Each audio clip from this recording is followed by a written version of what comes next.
भैया भैया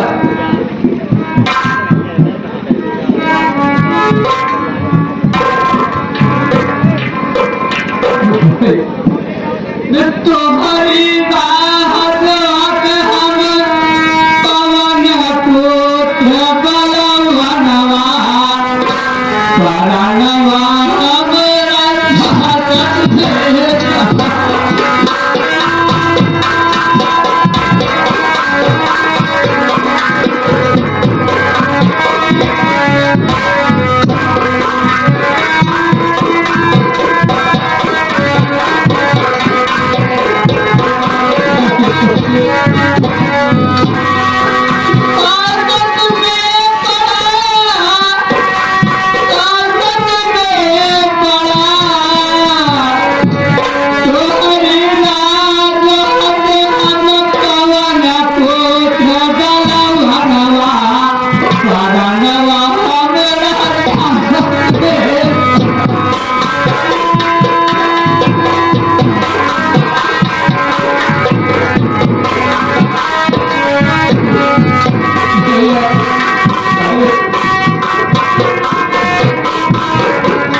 भैया जल्दी आओ।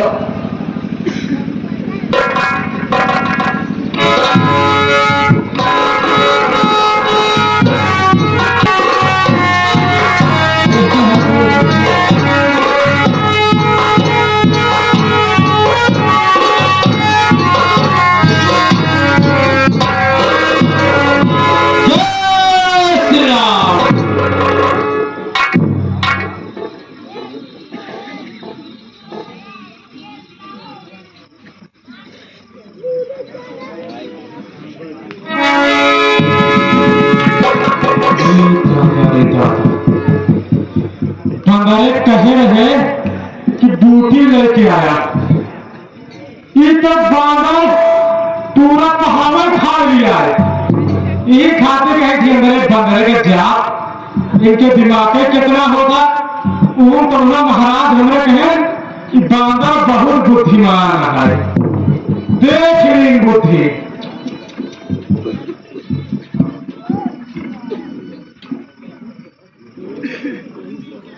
हरे परमसुत कहिए बैद्यनाथ। हमने आपको कहा था कि केवल संजीवनी बूटी लाना, आप पूरा धौलागिर पर्वत ही उठा लाए। क्या करें बैद्यनाथ जी, कुछ समझ में ही नहीं आ रहा था। सारी की सारी बूटी चमक रही थी, मेरे को समझ में नहीं आया, इसलिए मैं पूरा का पूरा धौलागिरी पर्वत ही उठा लाया। हमरे समझ में आ गया, एक तो बांदर एक दिमाग नहीं हो, ये नकलची होती, एक ही उड़ के पेड़ तोड़ खा कह दिया। हमको पता है बांदर सोचे हो पूरा पहाड़ में चला जा, तो कहते उपचार की तैयारी करने चल रहा हूं। लेकिन इसमें एक बात है महाराज, इसमें एक बात है कि जब से लेकर जड़ी निकालने से लेकर पीस के पिलाने तक सब के सब अपनी आंख बंद करके रखना।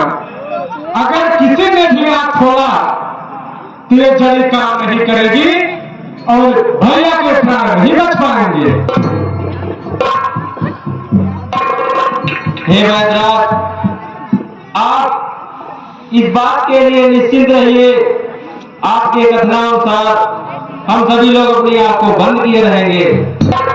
आप उपचार करिए। हमको सबसे बड़ी दिक्कत ही बंदरे से है, बहुत होशियार है।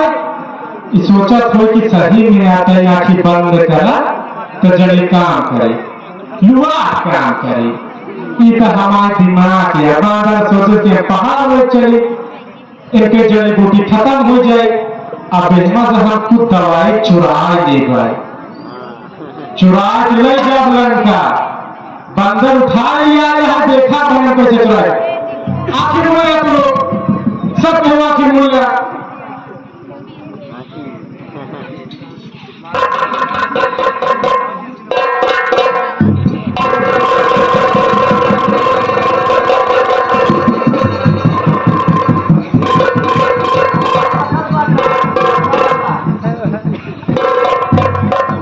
आप अभी आंख खोले हुए हैं, आंख बंद करना ना है, जल्दी काम ना करके समझ करनी से है, प्राण नहीं बचा पाएंगे। फिर हमने आपको कहा आप आंख बंद करके रखिए, मुर्गा मुर्गा खोले आंखें मुंह देखा रही। हे बैद्यनाथ, विलंब मत करिए, जल्द से जल्द उपचार करिए। हम सभी लोग अपनी आंख बंद किए हुए हैं। अरे बंदर भैया अखिया बंद कर दो तब जड़ीबा काम करी।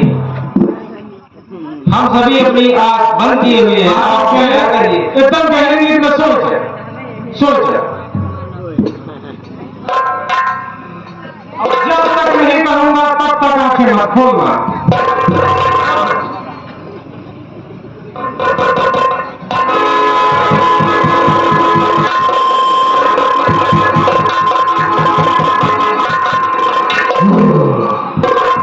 सब आंखें बंद कर दे, अब हम चुराएंगे।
राजवैद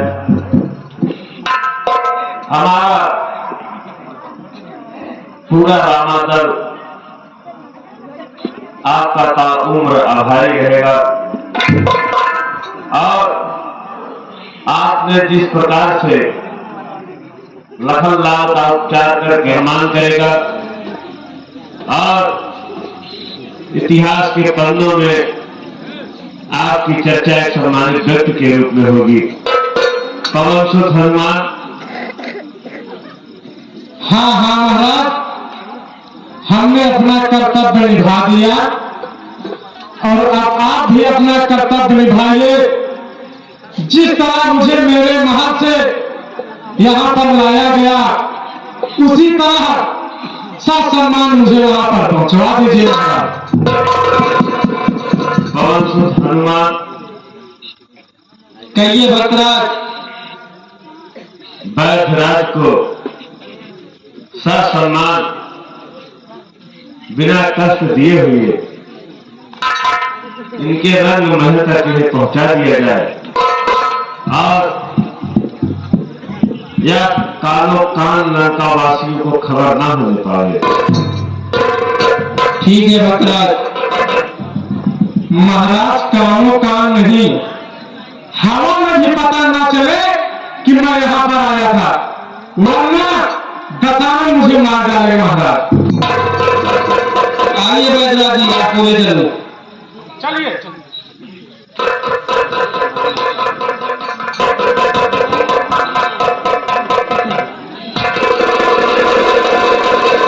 वैद्यराज जी, कहिए। आपको जब मैं लाया था तो आपका वजन इतना नहीं था जितना अभी है। बात ऐसी है कौनसु कि मेरे जो लंका में हवा पानी है, जो वातावरण है, जो मिट्टी है, वो हल्की है। और जब यहां पर आया, क्योंकि मैं महल में रहता हूं, महल के अंदर की हवा पानी मिट्टी जल और महल के बाहर का हवा पानी जल दोनों में अंतर है। बाहर आने के बाद यहाँ पे हवा दूसरी लग गई, इसलिए थोड़ा वजन बढ़ गया। बात कुछ नहीं है, उसे जल्दी पहुंचाओ भाई, जल्दी पहुंचाओ। हाँ हाँ वैद्यराज जी, आपके अंदर जो हवा पानी और मिट्टी है, मैं सोचता हूँ कुछ निकाल दूं उसे। नहीं नहीं पहुंचाओ।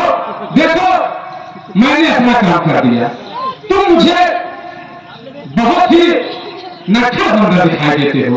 मैं मानता हूँ बंदा की जात नटखट होती है, थोड़ा मूर्ख होते हैं, पर इतना भी मूर्ख नहीं हो। पहुंचाओ, जल्दी पहुंचाओ। पहले आपका हवा पानी और मिट्टी थोड़ा सा कम कर दूं, जितना आपका वजन था उतना कर दूं।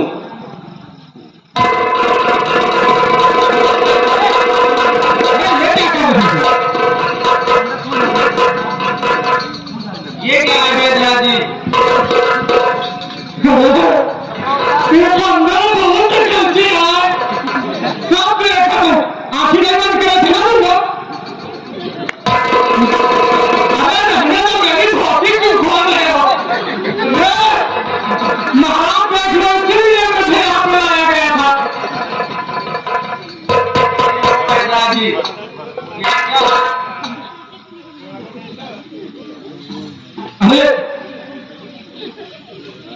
मैंने देखा कि जब आपने सारा पहाड़ उखाड़ लाया तो छोटी जड़ी बूटी